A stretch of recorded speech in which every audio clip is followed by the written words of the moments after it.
নমস্কাৰ ছাত্ৰ ছাত্ৰীসকল মই জাহ্নৱী দাস আজি তোমালোকৰ বিজ্ঞান বিষয়ৰ নৱম অধ্যায় বল আৰু গতি বিষয়ক সূত্ৰসমূহ পাঠটিৰ বিষয়ে আলোচনা কৰিম আজি আমি এই পাঠত অন্তৰ্ভুক্ত হৈ থকা প্ৰশ্নাৱলী আৰু অনুশীলনীৰ কিছু প্ৰশ্নৰ বিষয়ে আলোচনা কৰিম গতিকে আহা আমি শিকিবলৈ লওঁ তোমালোকলৈ প্ৰশ্নাৱলীৰ প্ৰথম প্ৰশ্ন হিচাপে দিয়া হৈছে তলত দিয়া কোনটো বস্তুৰ জড়তা বেছি এটা ৰবৰৰ বল আৰু এটা একে আকাৰৰ শিলৰ বল এখন চাইকেল আৰু এখন ৰেলগাড়ী এটা 5 টকীয়া মুদ্ৰা আৰু এটা এটকীয়া মুদ্ৰা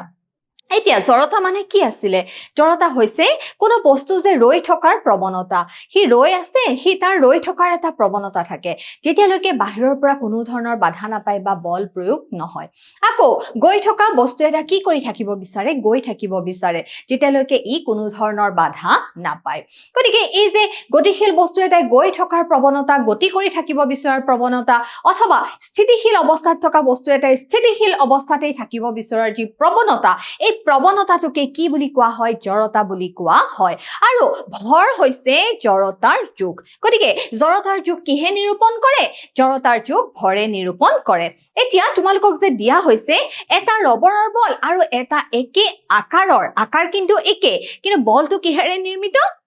শিলেৰে নিৰ্মিত বুলি কোৱা হৈছে এতিয়া ৰবৰৰ বল আৰু শিলৰ বল যদি আমি তুলনা কৰো তেনেহলে শিলৰ বলটোৰ ক্ষেত্ৰত কি বেছি দেখা পাম আমি ভৰ বেছি দেখা পাম ভৰ হৈছে কোনো বস্তুত থকা যি পদাৰ্থৰ পৰিমাণ গতিকে যত ভৰ বেছি হ'ব তাতে কি বেছি হ'ব জড়তা বেছি হ'ব তাৰ পিছত চোৱা এখন চাইকেল আৰু এখন ৰেলগাড়ী নিশ্চয়কৈ ৰেলগাড়ীখনৰ ভৰ বেছি গতিকে ৰেলগাড়ীখনৰ কি বেছি হ'ব জড়তা বেছি হ'ব তাৰ পিছত চোৱা এটা 5 টকীয়া মুদ্ৰা আৰু এটা এটকীয়া মুদ্ৰা গতিকে নিশ্চয়কৈ 5 টকীয়া মুদ্ৰাটোৰ ক্ষেত্ৰত ভৰৰ পৰিমাণ কি হ'ব বেছি হ'ব গতিকে 5 টকীয়া মুদ্ৰাটোৰ ক্ষেত্ৰত জড়তাৰ পৰিমাণ কি হ'ব জানানে বেছি হ'ব চোৱা আমি জানো যে বেছি ভৰযুক্ত বস্তুৰ কি হয় জড়তা বেছি হয় ভৰ যিমানে বৃদ্ধি পাব জড়তাও সিমানে কি হ'ব বৃদ্ধি পাব ভৰৰ পৰিমাণ বৃদ্ধি হোৱাৰ লগে লগে কি হ'ব জড়তাৰ পৰিমাণো বৃদ্ধি পাব চোৱা শিলৰ বলটোৰ ভৰ বেছি গতিকে ইয়াৰ জড়তা ৰবৰৰ বলতকৈ কি হ'ব বেছি হ'ব ৰেলগাড়ীখনৰ জড়তা চাইকেলতকৈ বেছি হ'ব কাৰণ কি বেছি ভৰ বেছি চোৱা 5 টকীয়া মুদ্ৰাটোৰ জড়তা 1 টকীয়া মুদ্ৰাতকৈ কি হ'ব বেছি হ'ব কাৰণ হৈছে ভৰ বেছি পিছৰ প্ৰশ্ন চোৱা তলত দিয়া উদাহৰণটোত বলটোৰ বেগৰ পৰিৱৰ্তন কিমান বাৰ হৈছে ঠাৱৰ কৰিবলৈ চেষ্টা কৰা এজন ফুটবল খেলুৱৈয়ে ফুটবলটো তেওঁৰ দলৰ অন্য এজন খেলুৱৈলৈ আগবঢ়াই দিছে এজন ফুটবল খেলুৱৈয়ে তেওঁৰ দলৰে অন্য এজন খেলুৱৈৰ কাৰণে কি কৰিছে আগবঢ়াই দিছে যিজনে বলটো গললৈ মাৰিছে দেখিছানে যিজনে বলটো গললৈ মাৰিছে বিপৰীত দলৰ গোলৰক্ষকজনে বলটো ধৰি তেওঁৰ নিজৰে দলৰ অন্য এজন খেলুৱৈলৈ আগবঢ়াই দিছে প্ৰত্যেক ক্ষেত্ৰতে বলৰ যোগান ধৰা অভিকৰ্তাজনক কি কৰিব দিছে চিনাক্ত কৰিব দিছে এতিয়া চোৱা এই ক্ষেত্ৰত আমি দেখা পাইছো যে এই ক্ষেত্ৰত কিমান বাৰ বল প্ৰয়োগ কৰা হৈছে জানানে এই ক্ষেত্ৰত 4 বাৰ বল প্ৰয়োগ কৰা হৈছে চোৱা কাৰণ প্ৰথম এজন ফুটবল খেলুৱৈ অন্য এজনলৈ বলটো দলিয়াই দিছে গতিকে হে প্ৰথম ফুটবল খেলুৱৈজনেও কি প্ৰয়োগ কৰিছে বল প্ৰয়োগ কৰিছে আকৌ দ্বিতীয় খেলুৱৈজনে আকৌ কলে বল দিছে বলটো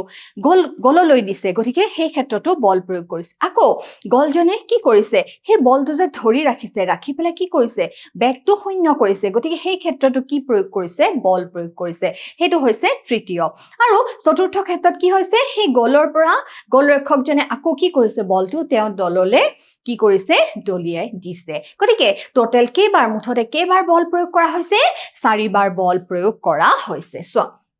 ইয়াত মুঠতে 4 বাৰ বলটোৰ বেগৰ পৰিৱৰ্তন হৈছে 4 বাৰ বলটোৰ বেগৰ পৰিৱৰ্তন হৈছে সো প্ৰথমবাৰ যেতিয়া প্ৰথম খেলুৱৈজনে নিজৰ দললৈ দ্বিতীয়জনক কি দিলে বলটো দিলে গতিকে অভিকৰ্তাজন হ'ব প্ৰথম খেলুৱৈ দেখিছা অভিকৰ্তাজন হ'ব প্ৰথম খেলুৱৈজন সো দ্বিতীয়বাৰ যেতিয়া আনজন খেলুৱৈ বলটো গললৈ মাৰি পঠালে বলটোৰ কিহৰ পৰিৱৰ্তন হ'ল বেগৰ পৰিৱৰ্তন হ'ল গতিকে অভিকৰ্তাজন হ'ব আকৌ কি হ'ব দ্বিতীয় খেলুৱৈজন যি সেকেন্ড প্লেয়াৰজন আছিল তেওঁ হ'ব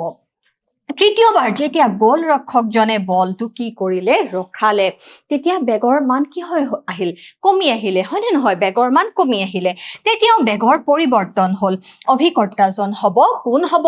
গোলৰক্ষকজন কি হ'ব তেতিয়া আকৌ অভিকৰ্তা হ'ব তাৰ পিছত চোৱা চতুৰ্থবাৰ যেতিয়া গোলৰক্ষকজনে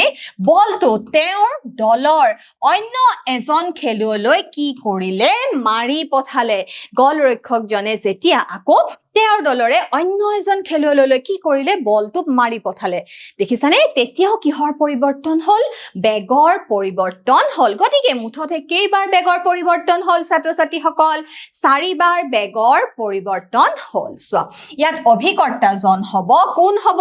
গোলৰ বা গোলৰক্ষক জন গতিকে এতিয়া নিশ্চয় তোমালোকে বুজি পাইছা পিছৰ প্ৰশ্ন চোৱা গছৰ ডাল এডাল জোৰকৈ জোকাৰি দিলে কিছুমান পাত কিয় সৰি পৰে ব্যাখ্যা কৰা গছৰ ডাল এডাল জোকাৰি দিলে কিছুমান পাত কি হৈ যায় সৰি পৰে হেতু কিহৰ কাৰণে হয় জানানে হেতু জড়তাৰ কাৰণে হয় কিহৰ কাৰণে হয় জড়তাৰ কাৰণে হয় চাও আহা আমি গছ এডাল সাধাৰণতে স্থিৰ অৱস্থাত থাকিলে ইয়াৰ পাতবোৰ কি হৈ থাকে স্থিৰ অৱস্থাত থাকে গছডাল যেতিয়া স্থিৰ হৈ থাকে ৰৈ থাকে পাতবিলাকো কি হৈ থাকে স্থিৰ হৈ থাকে কিন্তু যেতিয়া আমি জোকাৰি দিও তেতিয়া তাত কি হয় তেতিয়া তাত গতিশীল প্ৰাপ্ত হয় হয়নে নহয় গতিশীল প্ৰাপ্ত হোৱাৰ লগে লগে কি হৈ যায় গছডালে নিজৰ কি কৰিব পাৰে তাৰ ডাল ঠাল ঠেঙুলি বিলাকে য'ত পাত থাকে নিজৰ স্থানৰ পৰিৱৰ্তন কৰে কিন্তু পাতবিলাকৰ ক্ষেত্ৰত স্থিতিৰ জড়তাৰ কাৰণে কি হ'ব বিচাৰে পাতবিলাকে একে ঠাইতে থাকিব বিচাৰে ফলত পাতবিলাক কিছুমান পাত কলে সৰি পৰে তললৈ সৰি পৰে চোৱা পাতবোৰ স্থিৰ অৱস্থাত থাকে কিন্তু গছৰ ডাল এডাল জোকাৰি দিলে হঠাৎ কি লাভ কৰে গতি জড়তা লাভ কৰে যেতিয়া আমি গছডাল জোকাৰি দিও গছডালে কি জড়তা লাভ কৰে গতি জড়তা লাভ কৰে কিন্তু পাতবোৰ তেতিয়া কি অৱস্থাত থাকিব বিচাৰে পাতবোৰ তেতিয়া ৰৈ থাকিব বিচাৰে মানে কি স্থিতি জড়তাত থাকিব বিচাৰে স্থিতি জড়তা মানে যে ৰৈ থকা বস্তু এটা ৰৈ থকাৰ যি প্ৰৱণতা হেতুৱে হৈছে কি স্থিতি জড়তা চোৱা স্থিতি জড়তা অৱস্থাত থাকিব খোজে মানে একে ঠাইতে ৰৈ থাকিব খোজে ফলত কি হ'ব গছজোপাইটো কি কৰে গতি জড়তা লাভ কৰি গল ফলত পাতবিলাক কি হ'বলৈ ধৰে তললৈ সৰি পৰিব ধৰে চোৱা ফলত গছডাল জোকাৰি দিলে বিপৰীত ক্ৰিয়াৰ বাবে পাতবোৰ কি হৈ যায় পাতবোৰ সৰি যায় পিছৰ প্ৰশ্ন চোৱা চলন্ত বাছ এখন হঠাৎ ৰৈ গলে আমি কি হৈ যাওঁ আমি আগুৱাই যাওঁ তোমালোকে এইটো প্ৰত্যেকৰ ক্ষেত্ৰত আমি সকলোৱে গমে পাওঁ হয় নে নহয় চোৱা ৰৈ থকা বাছ এখন হঠাৎ ত্বৰিত হৈ গলে আমি কি হৈ যাওঁ পিছলৈ যাওঁ হেতু কিহৰ কাৰণে হয় হেতু জড়তাৰ কাৰণে হয় হেতু গতি জড়তা আৰু স্থিতি জড়তাৰ কাৰণে হয় চোৱা চলন্ত বাছ এখন হঠাৎ ৰৈ গৈছে তাৰ মানে আমাৰ শৰীৰৰ যি ওপৰ অংশ কি লাভ কৰি আছিল গতি জড়তা লাভ কৰি আছিল কিন্তু হঠাতে বাছখন কি হৈ গল ৰৈ গল গতিকে গতিশীল বস্তু এটা গৈ থকাৰ যি প্ৰৱণতা থাকে সেই কাৰণে আমি কি হৈ যাওঁ আগুৱাই যাওঁ চলন্ত বাছ এখনে চলি থকা অৱস্থাত গতি জড়তা লাভ কৰে বাছখনৰ সৈতে তাত থকা যাত্ৰীবোৰো কি লাভ কৰে গতি জড়তা লাভ কৰে বাছখন গৈ আছে গতি জড়তা লাভ কৰি আছে বাছখনত আমি বহি আছো আমিও কি লাভ কৰি আছো আমিও গতি জড়তা লাভ কৰি আছো চোৱা বাছখন হঠাতে ৰৈ গল বা ব্ৰেক মাৰি দিলে চোৱা যাত্ৰীবোৰৰ তলৰ অংশ যি অংশ গাড়ীত লাগি থাকে সেই অংশ কিন্তু কি হৈ থাকে স্থিৰ হয় যদিও গতি জড়তাৰ বাবে ওপৰৰ অংশ কি হৈ যায় আগফাললৈ হালি যায় চোৱা আনহাতে ৰৈ থকা বাছ এখনৰ যাত্ৰীবোৰেও বাছখনৰ সৈতে স্থিতি জড়তাত থাকে বাছ এখন ৰৈ আছে আমি ধুনীয়াকে সিটত বহি আছো তাৰ মানে বাছখনো স্থিতি জড়তাত আছে আৰু যাত্ৰীসকলো কি আছে স্থিতি জড়তাত আছে কিন্তু হঠাৎ গাড়ীখন যেতিয়া ষ্টাৰ্ট দিব যাত্ৰা আৰম্ভ কৰিব তেতিয়া কি হ'ব বাছখনে গতি জড়তা লাভ কৰিব গতিকে আমি ৰৈ থকা বস্তু এটাৰ যে ৰৈ থকাৰ প্ৰৱণতা থাকে গতিকে যদিও বাছখনে গতি জড়তা লাভ কৰে কিন্তু আমাৰ যে ৰৈ থকা অংশ তাৰ কাৰণে আমি কি হৈ যাওঁ আমি পিছুৱাই যাওঁ চোৱা বাছখন হঠাৎ গতি কৰিলে বাছখনে গতি জড়তা লাভ কৰে আৰু যাত্ৰীবোৰৰ তলৰ অংশই বাছৰ লগতে কি লাভ কৰে বাছৰ লগতে গতি লাভ কৰে চোৱা কিন্তু ওপৰৰ অংশ স্থিতি জড়তাৰ বাবে কি হৈ থাকিব বিচাৰে ৰৈ থাকিব বিচাৰে ওপৰৰ অংশ স্থিতি জড়তাৰ বাবে ৰৈ থাকিব বিচাৰে গতিকে আমি কি হৈ যাও আমি গতিকে পিছুৱাই যাও এতিয়া নিশ্চয় তোমালোকে বুজি পাইছা চোৱা যদি ক্ৰিয়া সদায় প্ৰতিক্ৰিয়াৰ সমান হয় ক্ৰিয়া আৰু প্ৰতিক্ৰিয়া যদি সদায় সমান হয় তেন্তে ঘোঁৰা এটাই গাড়ীখন কেনেকৈ টানিব পাৰে ব্যাখ্যা কৰা চোৱা ঘোঁৰাটোৱে বল প্ৰয়োগ কৰি গাড়ীখন আগফাললৈ টানি নিয়ে সেইদৰে গাড়ীখনেও ঘোঁৰাটোক পিছফাললৈ টানি ধৰে ঘোঁৰাটোৱে বল প্ৰয়োগ কৰি গাড়ীখন আগফাললৈ নিয়াকে ক্ৰিয়া বোলে আৰু গাড়ীখনে পিছফালে প্ৰয়োগ কৰা বলক প্ৰতিক্ৰিয়া বোলে এই দুয়োটা বল কি হৈ থাকে জানানে সমতুল হৈ থাকে চোৱা যেতিয়া ঘোঁৰাটোৱে গাড়ীখন আগফাললৈ টানে তেতিয়া ঘোঁৰাটোৱে ভৰিৰে কি কৰে মাটিত বল প্ৰয়োগ কৰে গতিকে মাটিও সমানে আকৌ কি কৰে ঘোঁৰাটোৰ ওপৰত বল প্ৰয়োগ কৰে চোৱা যাৰ প্ৰতিক্ৰিয়া হিচাপে মাটিখিনিও এক বিপৰীত কাৰ্য কৰাৰ লগতে গাড়ীখনে কি কৰে আগফাললৈ গতি কৰে পিছৰ প্ৰশ্ন চোৱা অগ্নি নিৰ্বাপক বাহিনীৰ কৰ্মী এজনে তীব্ৰ বেগেৰে পানী ওলোৱা পাইপৰ মূৰটো ধৰি ৰাখোতে কিয় অসুবিধা পায় ব্যাখ্যা কৰে কৰা চোৱা প্ৰতিক্ৰিয়াৰ বাবে পানী বহুত জোৰেৰে বাহিৰলৈ ওলাই আহে প্ৰতিক্ৰিয়াৰ বাবে পানী বহুত জোৰেৰে বাহিৰলৈ ওলাই আহে কিন্তু তেতিয়া অগ্নি নিৰ্বাপক বাহিনীৰ কৰ্মীজনে কি কৰিব লগা হয় তেওঁ বল প্ৰয়োগ কৰিব লগা হয় কিন্তু পানীখিনি খুব জোৰেৰে ওলাই আহে গতিকে তেওঁ সেই পানীখিনি ধৰি ৰাখিবলৈ কি পায় অসুবিধা পায় চোৱা আৰু অগ্নি নিৰ্বাপক বাহিনীৰ কৰ্মীজনে পাইপডাল হাতৰ পৰা পৰি নাযাবৰ বাবে কি কৰিব লগা হয় এক বিপৰীতমুখী বল প্ৰয়োগ কৰিব লগা হয় আৰু সেইবাবে তেওঁ কি পায় অসুবিধা পায় চোৱা প্ৰয়োগ কৰি থাকিব লগা হয় আৰু সেয়েহে তেওঁ কি পায় অসুবিধা পায় পিছৰ প্ৰশ্ন চোৱা 4 কিলোগ্ৰাম 4 কেজি বা 4 কেজি ভৰ বন্দুক এটাৰ পৰা 50 গ্ৰাম ভৰ গুলি এটা 35 মিটাৰ পাৰ ছেকেণ্ড প্ৰাৰম্ভিক বেগেৰে ওলাই গৈছে বন্দুকটোৰ প্ৰাৰম্ভিক প্ৰতিক্ষেপ বেগ কিমান হ'ব চোৱা গুলিটোৰ ভৰ দিয়া আছে m1 = যেহেতু 50 গ্ৰাম তোমালোকে চাই লবা গ্ৰামত দিয়া আছে গতিকে আমি তাক কি হলে নিলো কিলোগ্ৰামলে নিলো কিলোগ্ৰাম নিলে কিমান হ'ব 0.05 কিলোগ্ৰাম তাৰ পিছত চোৱা বন্দুকটোৰ ভৰ দিয়া আছে m2 দিয়া আছে 4 কেজি গুলিটোৰ প্ৰাৰম্ভিক বেগ কি হ'ব u1 ৰ মান কি হ'ব 0 হ'ব বন্দুকটোৰ প্ৰাৰম্ভিক বেগ কি হ'ব 0 হ'ব তাৰ পিছত চোৱা গুলিটোৰ অন্তিম বেগ কিমান দিয়া আছে চোৱা গুলিটোৰ অন্তিম বেগ দিয়া আছে 35 মিটাৰ প্ৰতি ছেকেণ্ড 35 মিটাৰ প্ৰতি ছেকেণ্ড তাৰ পিছত চোৱা 35 মিটাৰ প্ৰতি ছেকেণ্ড আৰু বন্দুকটোৰ আমি কি উলিয়াব লাগে v2ৰ মান উলিয়াব লাগে গতিকে এই ক্ষেত্ৰত আমি কি সূত্ৰ প্ৰয়োগ কৰিম ভৰবেগৰ ৰক্ষণশীলতাৰ সূত্ৰ প্ৰয়োগ কৰিম ভৰবেগৰ ৰক্ষণশীলতাৰ সূত্ৰ কি আছিল m1 u1 + m2 u2 = কি হ'ব m1 v1 + m2 v2 চোৱা ভৰবেগৰ ৰক্ষণশীলতাৰ সূত্ৰ অনুসৰি গুলিটো ওলাই যোৱাৰ পিছৰ ভৰবেগ সমান কি হ'ব গুলিটোৰ ওলাই যোৱাৰ আগৰ ভৰবেগ হৈছে ভৰ আৰু বেগৰ যি পূৰণফল গতিকে গুলিটো ওলাই যোৱাৰ পিছৰ ভৰবেগ আৰু গুলিটো ওলাই আহাৰ আগৰ ভৰবেগ কি হ'ব সমান হ'ব চ m1 v1 + m2 v2 = কি হ'ব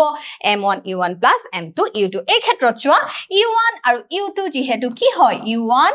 আৰু u2 যেহেতু কি হয় 0 হয় গতিকে এই গোটেই টাৰ্মখিনি কি হৈ যাব 0 হৈ যাব তাৰ পিছত চোৱা আমি মান পাতি দিলে হল m1 আছিল 0.05 v1 আছিল 35 গতিকে আমি কিহৰ মান নিৰ্ণয় কৰিব লাগে v2ৰ মান নিৰ্ণয় কৰিব লাগে গতিকে 4v2 গতিকে চোৱা আমি v2 = কি কৰিলো 0.05 * 35 ডিভাইডেড বাই কি কৰিলো divided by 4 কৰিলো আৰু চোৱা এই ক্ষেত্ৰত এটো কি আহিব মাইনাস আহিব কাৰণ চোৱা 0.05 * 35 = কি হৈ যাব -4v2 হৈ যাব গতিকে v2ৰ মান উলিয়াবলে হলে ইয়াত আগত এটা কি আহিব মাইনাস চিন আহিব * 25 আৰু এইখিনি আমি সৰল কৰিলে মান কিমান আহিব জানানে -7/16 আৰু আমি মান উলালে কিমান পাম যে -0.44 মিটাৰ পাৰ ছেকেণ্ড সো এই ক্ষেত্ৰত আমি মানটো কি পাইছো ঋণাত্মক পাইছো গতিকে সো ঋণাত্মক চিনটোৱে ইয়াকে হুচাইছে যে বন্দুকটোৰ প্ৰাৰম্ভিক প্ৰতিক্ষেপ বেগ গুলিটোৰ প্ৰাৰম্ভিক প্ৰতিক্ষেপ বেগৰ কি হৈছে বিপৰীত হৈছে তাৰ মানে বিপৰীতমুখী বলৰ সৃষ্টি হৈছে পিছৰ প্ৰশ্ন চোৱা 100 গ্ৰাম আৰু 200 গ্ৰাম ভৰৰ দুটা বস্তু একে দিশত আৰু একে সৰল ৰেখাৰে ক্ৰমে 2 মিটাৰ পাৰ ছেকেণ্ড আৰু 1 মিটাৰ পাৰ ছেকেণ্ড বেগেৰে গতি কৰি আছে সিহঁত সংঘাতত লিপ্ত হ'ল আৰু তাৰ পিছত প্ৰথমটোৰ বেগ 1.67 মিটাৰ পাৰ ছেকেণ্ডলে হ'ল দেখিছানে চোৱা দ্বিতীয়টোৰ বেগৰ মান নিৰ্ণয় কৰিব দিছে গতিকে এই ক্ষেত্ৰত আমি কোনটোৰ মান কেনেকৈ দিয়া হৈছে প্ৰথমে আমি উলিয়াই ল'ব লাগিব চোৱা M1 কিমান দিয়া আছে 100 গ্ৰাম দিয়া আছে গতিকে সমান কিমান হ'ব 0.1 কেজি হ'ব 1000 গ্ৰামত 1 কিলোগ্ৰাম গতিকে আমি তাৰ পৰা কি উলিয়াব লাগিব 100 গ্ৰামৰ মান উলিয়াব লাগিব তাৰ পিছত চোৱা M2 দিয়া আছে 200 গ্ৰাম গতিকে আমি কিলোগ্ৰামলৈ নিলে কিমান হ'ব 0.2 কিলোগ্ৰাম তাৰ পিছত চোৱা U1 কিমান 2 মিটাৰ পাৰ ছেকেণ্ড দিয়া আছে U2 কিমান দিয়া আছে 1 মিটাৰ পাৰ ছেকেণ্ড তাৰ পিছত চোৱা V1 ৰ মান কিমান দিয়া আছে 1.67 দেখিছানে হিয় সংঘাতত লিপ্ত হোৱাৰ পিছত প্ৰথমটোৰ বেগ কিমান হৈছে 1.67 মিটাৰ প্ৰতি ছেকেণ্ড গতিকে V1 ৰ মান কিমান দিয়া আছে 1.67 মিটাৰ প্ৰতি ছেকেণ্ড গতিকে আমি কিহৰ মান নিৰ্ণয় কৰিব লাগে আমি V2 ৰ মান উলিয়াব লাগে গতিকে আমি এই ক্ষেত্ৰত কি সূত্ৰ প্ৰয়োগ কৰিম ভৰবেগৰ সংৰক্ষণশীলতাৰ সূত্ৰ প্ৰয়োগ কৰিম চোৱা ভৰবেগৰ সংৰক্ষণশীলতাৰ সূত্ৰ অনুসৰি M1 V1 plus M2 V2 equal কি হ'ব M1 U1 plus M2 U2 আমি ধুনীয়াকে মানখিনি কি কৰি দিম পাতি দিয়াৰ পিছত আমি যেতিয়া সৰল কৰিলে আমি V2 ৰ মান কি পাম জানানে 1.165 মিটাৰ প্ৰতি ছেকেণ্ড পাম এবাৰ আমি শিকো আহা অনুশীলনীৰ প্ৰশ্ন তোমালোকলৈ কি দিয়া আছে চাও প্ৰথম প্ৰশ্ন হৈছে অনুশীলনীৰ চোৱা বস্তু এটাই কোনো বাহ্যিক অসন্তুলিত বল অনুভৱ কৰা নাই বস্তুটোৱে কিবা বেগেৰে গতি কৰি থকাটো সম্ভৱ হ'বনে যদি সম্ভৱ তেন্তে বেগৰ মান আৰু দিশৰ ওপৰত আৰোপ কৰিবলগীয়া চৰ্তসমূহ উল্লেখ কৰা যদি নহয় কি কৰিব লাগিব কাৰণ দৰ্শাব দিছে চোৱা বস্তু এটাই কোনো বাহ্যিক অসন্তুলিত বল অনুভৱ কৰা নাই বস্তুটোৱে কিবা বেগেৰে গতি কৰি থকাটো সম্ভৱ হয়নে হয় বস্তুটোৱে গতি কৰি থাকিব পাৰে চোৱা বস্তু এটাই বাহ্যিক অসন্তুলিত বল অনুভৱ নকৰিলেও বস্তু এটাই কি কৰি থাকিব পাৰে গতি কৰি থাকিব পাৰে চোৱা স্থিৰ বেগেৰে নিৰ্দিষ্ট দিশত গতি কৰি থাকে যদি স্থিৰ বেগেৰে নিৰ্দিষ্ট দিশত গতি কৰি থাকে তাৰ পিছত চোৱা বাহ্যিক বাধা যেনে ঘৰ্ষণ বা বায়ুৰ প্ৰভাৱ নপৰিলে যেনেদৰে টোপাল বিলাকৰ ওপৰত কি হয় টোপাল বিলাক যে সৃষ্টি হয় টোপাল বিলাকৰ ওপৰত যি বল প্ৰয়োগ হয় হেতু এটা কেনেকুৱা হয় জানানে কোনো ধৰণৰ অসন্তুলিত বল প্ৰয়োগ নকৰাকৈ কি হ'ব পাৰে চোৱা গতি কৰি থাকিব বিচাৰে চোৱা স্থিৰ বেগেৰে নিৰ্দিষ্ট দিশত গতি কৰি থাকিলে বাহ্যিক বাধা যেনে ঘৰ্ষণ বা বায়ুৰ প্ৰভাৱ যদি নপৰে পিছৰ প্ৰশ্ন চোৱা দলিচা এখন মাৰিৰে কোবালে ধূলিবোৰ ওলাই আহে ব্যাখ্যা কৰা দলিচা এখন যেতিয়া মাৰিৰে কোবোৱা হয় তেতিয়া ধূলিবোৰ কি হৈ আহে ওলাই আহে এটা দলিচাখনৰ যি কিছুমান ফাক থাকে সেই ফাক বিলাকতে কি সোমাই থাকে ধূলি মাকতিবোৰ সোমাই থাকে কিন্তু দলিচা এখন যেতিয়া কি কৰো আমি কোবাও তেতিয়া কি হৈ যায় ধূলিবোৰ তললৈ সৰি পৰে হেতু কিহৰ কাৰণে হয় জানানে হেতু জড়তাৰ কাৰণে হয় চোৱা দলিচা এখনত যেতিয়া মাৰিৰে কোবোৱা হয় তেতিয়া ই গতিশীলতা লাভ কৰে দলিচাখন আৰু ধূলি মাকতিখিনি স্থিতি অৱস্থাত থাকে ৰৈ থকা অৱস্থাত থাকে কিন্তু যেতিয়া আমি মাৰি প্ৰয়োগ কৰো কোবাও তেতিয়া দলিচাখনে কি লাভ কৰে গতি জড়তা লাভ কৰে কিন্তু সেই ক্ষেত্ৰত ধূলি মাকতি বিলাকে কি কৰি থাকিব বিচাৰে ৰৈ থাকিব বিচাৰে স্থিতি জড়তাত থাকিব বিচাৰে গতিকে ধূলি মাকতিবোৰ কি হৈ যায় জানানে তললৈ সৰি পৰে চোৱা কিন্তু তাত থকা ধূলিবোৰ স্থিতি জড়তাৰ বাবে স্থিতিশীল অৱস্থাতে থাকিব বিচাৰে আৰু ফলত ধূলিবোৰ কি হৈ আহে ফলত ধূলিবোৰ ওলাই আহে পিছৰ প্ৰশ্ন চোৱা বাছৰ মুধচত ৰখা বস্তুবোৰ ৰছীৰে বান্ধি ৰাখিবলৈ কিয় কোৱা হয় কিয় ৰছীৰে বান্ধি ৰাখিবলৈ কোৱা হয় বাছৰ মুধচত থকা বস্তুবোৰ ৰছীৰে বান্ধি ৰাখিবলৈ কোৱা হয় কাৰণ যেতিয়া বাছখন গতি কৰি থাকে তেতিয়া বস্তুবোৰেও একে বেগত গতি জড়তাত থাকে ফলত বাছখনে হঠাৎ ব্ৰেক প্ৰয়োগৰ বাবে বস্তুবোৰেও কি কৰিব তেতিয়া অৱস্থাৰ পৰিৱৰ্তন কৰিব চোৱা অৱস্থাৰ পৰিৱৰ্তনৰ বিৰোধিতা কৰে আৰু আগফালে পৰি যাব পাৰে আনহাতে ৰখাই থোৱা বাছ এখন যেতিয়া হঠাৎ গতি কৰে তেতিয়া মুধচৰ বস্তুবোৰে স্থিতি জড়তাৰ বাবে আকৌ কি হ'ব পাৰে পিছফালে পৰি যাব পাৰে দেখিছানে চোৱা গতিকে এইটো কিহৰ বাবে হৈ থাকে জানানে জড়তাৰ বাবে হৈ থাকে পিছৰ প্ৰশ্ন চোৱা ক্ৰিকেট খেলৰ বেট ধৰোতাজনে মৰা বলটো মাটিৰে অলপ দূৰ বাগৰি গৈ ৰৈ যায় বলটো ৰৈ যোৱাৰ কাৰণ হ'ল বেট ধৰোতাজনে বলটো পৰ্যাপ্ত জোৰেৰে নামাৰিলে বলটোৰ বেগ ইয়াৰ ওপৰত প্ৰয়োগ কৰা বলৰ সমানুপাতিক বলটোৰ গতিৰ বিৰোধিতা কৰা বল এটা ক্ৰিয়াশীল হৈ আছে বলটোৰ ওপৰত কোনো অসন্তুলিত বলে ক্ৰিয়া কৰা নাই আৰু সেইবাবে বলটো ৰৈ যাব খোজে চোৱা ক্ৰিকেট খেলৰ বেট ধৰোতাজনে মৰা বলটো মাটিৰে অলপ দূৰ বাগৰি গৈ ৰৈ যায় সেইটো কিহৰ কাৰণে হয় জানানে বলটোৰ গতিৰ বিৰোধিতা কৰা এটা বল কি হৈ থাকে বিপৰীতমুখী বল এটা ক্ৰিয়াশীল হৈ থাকে পিছৰ প্ৰশ্ন চোৱা ৰৈ থকা অৱস্থাৰ পৰা ট্ৰাক এখন পাহাৰৰ পৰা স্থিৰ তৰণেৰে নামি আহিছে ই 20 সেকেন্ডত 400 মিটাৰ দূৰত্ব অতিক্ৰম কৰিলে ইয়াৰ ত্বৰণ নিৰ্ণয় কৰা যদি ট্ৰাকখনৰ ভৰ 7 মেট্ৰিক টন হয় তেন্তে ট্ৰাকখনৰ ওপৰত ক্ৰিয়া কৰা বলৰ মান নিৰ্ণয় কৰিব দিছে আৰু ইংগিত হিচাপে দিয়া হৈছে 1 টন ইকুৱেল 1000 কেজি হয় আমি চাওঁ আহা ৰৈ থকা অৱস্থাৰ পৰা ট্ৰাক এখনৰ কি হৈছে পাহাৰৰ পৰা স্থিৰ তৰণেৰে নামি আহিছে ৰৈ থকা অৱস্থাৰ পৰা গতিকে ট্ৰাকখনৰ প্ৰাৰম্ভিক বেগ কিমান হ'ব u equal 0 metre per second হ'ব ৰৈ থকা অৱস্থাৰ পৰা চোৱা সময় কিমান ললে 20 সেকেন্ড আৰু ট্ৰাকখনে অতিক্ৰম কৰা দূৰত্ব কিমান দিয়া আছে 400 মিটাৰ দিয়া আছে এতিয়া আমি চাওঁ আহা গতিৰ যি দ্বিতীয় সমীকৰণ আছে s equal ut plus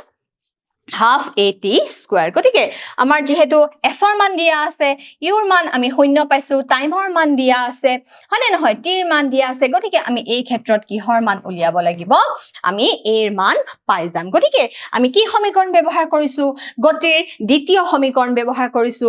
s equal ut plus half at square soya s ৰ মান দিয়া আছে 400 u ৰ মান যেহেতু শূন্য হয় ৰৈ থকা অৱস্থাৰ পৰা ট্ৰাকখনে গতি আৰম্ভ কৰিছে গতিকে এই মানখিনি সম্পূৰ্ণৰূপে কি হৈ যাব শূন্য হৈ যাব সোয়া হাফ এ পাতি দিলু t সমান কিমান দিয়া আছে যেহেতু t ইকুৱেল 20 দিয়া আছে 20 স্কয়াৰ হৈ গল 400 থাকিল এফালে সোয়া 20 স্কয়াৰ মানে কি হয় 400 ইকুৱেল হাফ a 20 স্কয়াৰ মানে কিমান হ'ব 400 গতিকে 2 ৰে 400 কাটিলে কিমান হ'ব 200 হ'ব ইমপ্লাইজ 400 ইকুৱেল কিমান হ'ব 200 a হ'ব 400 ইকুৱেল 200 a হ'ব গতিকে a ইকুৱেল আমি কিমান পাম 400 divided by 200 গতিকে 0 0 0 ক্যান্সেল গল 2 এ 4 গলে কাটিলে কিমান বাৰ দুবাৰ গতিকে a ইকুৱেল আমি কিমান পালো a ইকুৱেল আমি 2 মিটাৰ প্ৰতি সেকেন্ড পালো বা 2 মিটাৰ প্ৰতি সেকেন্ড পালো এতিয়া চোৱা m ইকুৱেল কিমান দিয়া আছিল